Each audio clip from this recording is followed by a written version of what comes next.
Формирање на широка коалициона влада по изборите со цел да се реши спорот со Грција, заговара универзитетскиот професор Љубомир Фрчковски. Наводно ваквото сценарио било поддржано и од странските амбасадори во земјава.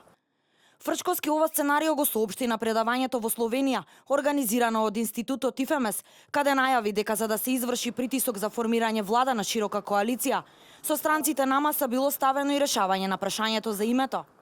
Друга комбинација која са странцима меѓемо у најгорoj верзии, мислим да е тоа njihova комбинација у најгорoj верзии, да тоа буде супер велика коалиција со ВМРО унутра, осим ових 5 криминалаца кои иду на судење, лидерство ВМРО, и тоа ќе онда бити сви у влади. Ќе бити као у Швицарској извршни савет.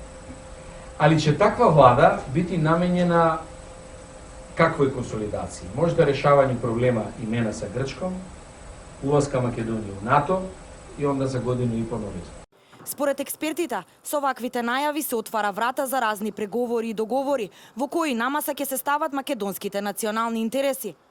Поранешниот амбасадор Ристо Никовски вели дека формирање на широка коалициона влада по изборите со една ваква опозиција би било погубна за Република Македонија.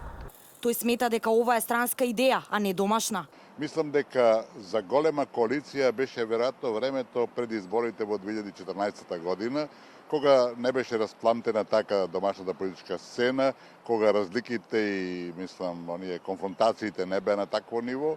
Меѓутоа, денеска тоа е било погубно решение, бидејќи, како што и вие спомнавте, целта е де факто се прекраси државата.